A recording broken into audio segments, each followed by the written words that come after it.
नमस्कार, मैं नासिर खान। आप देख रहे हैं सत्य की जीत। चलिए नजर डालते हैं इस वक्त की खास खबर पर।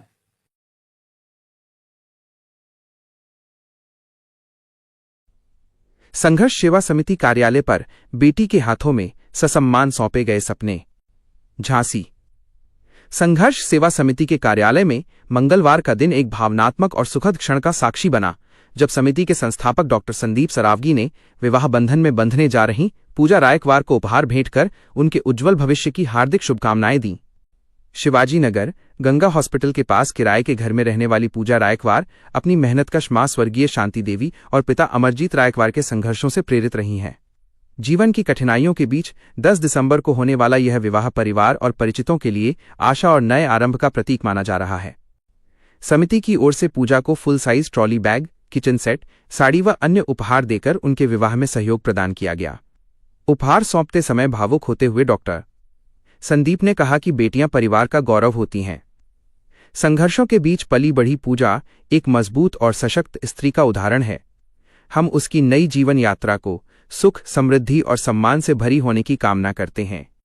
संदीप नामदेव, अनुज सिंह, मीना मसीह, सोमकांत निगम, प्रीतम सिंह प्रेमी, धर्मेंद्र खटीक, नरगिश अमित वर्मा, वसंत गुप्ता, सिद्धांत गुप्ता, मनोज रेजा, राजदा आदि उपस्थित रहे।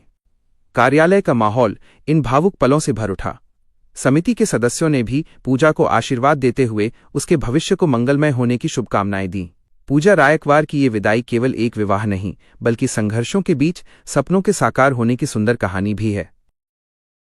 संदीप भैया, आप अपने संघर्ष सेवा समिति से हजारों बेटियों को विदा कर चुके हैं, इस बेटी को भी विदा कर रहे हैं, तो आप क्या बोलना चाहेंगे? कि इस बेटी का नाम पूजा रायकवार है। आपके मम्मी इस पृथ्वी पे नहीं है और पापा का एक्सीडेंट होने की वजह से पापा काम करने में असमर्थ हैं।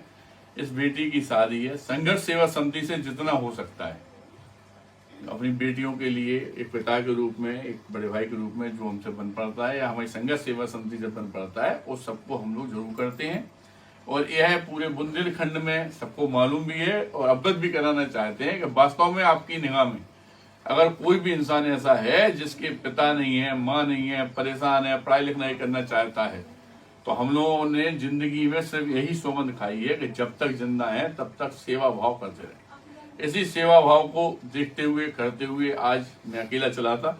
हजारों की तादाद में हमारे साथ संघर्ष सेवा समिति के मेंबर हैं और यही हम सबसे कहना चाहते हैं कि जात पात इन सबको छोड़ के सिर्फ अगर जीवन में वास्तव में अपने जीवन को अगर सार्थक बनाना चाहते हो तो इन जैसी बेटियों के आंसू पहुंच दो एक बार।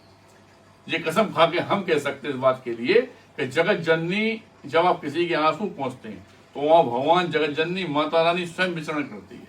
माता रानी करे यह बेटी हमेशा सुखी रहे, स्वस्थ रहे और जब भी इसे जरूरत होगी जिंदगी तो हम लोग इसके साथ में है ना बेटा। पूजा जी, भैया आपको यहाँ से विदा कर रहे हैं, तो आप इसके बारे में क्या बोलना चाहेंगे? संदीप भैया का बहुत सारा आशीर्वाद है, बहुत सारा प्यार है। ऐसा भाई सबको दे, सबके काम में आए। चलो ठीक है। आप संघर्ष सेवा समिति आई हैं, आपने इस बिटिया को पाला है। हमें तो बहुत अच्छा लगा भैया के पास आके, भैया का सहयोग मिला कि ऐसा सहयोग सबको मिले और जो मतलब गरीब है, कमजोर है जो, तो भैया के पास आए, भैया के पास सब समस्या का हल हो जाएगा। बहुत अच्छा लगा आके यहाँ पे। धन्यवाद। पहले आपकी बेटी को संघर्ष सेवा समिति से विदा किया गया था, अब आपके कहने पर एक और बेटी आपको विदा किया कर रहे हैं, तो कैसा महसूस कर रही हैं आप? बहुत खुशी हो रही है। जो मतलब हमें तो उम्मीद ही नहीं थी कि हमारी बेटी विदा हो जाएगी, लेकिन जब हम आए पिछली साल तो मतलब भैया ने कहा निराश नहीं हो, तुम्हारी बेटी अच्छे से विदा होगी। तो भैया ने बहुत अच्छे से हमारी बेटी को विदा करा, सबका आशीर्वाद मिला और हम यही चाहेंगे कि भैया ऐसी हर बेटी को आशीर्वाद दें और ऐसे भाई का हाथ बना रहे सब बेटियों पे। और आज भी हमें बहुत खुशी हो रही है कि भैया के ऑफिस आए और निराश नहीं होके जा रहे भैया के ऑफिस से। धन्यवाद।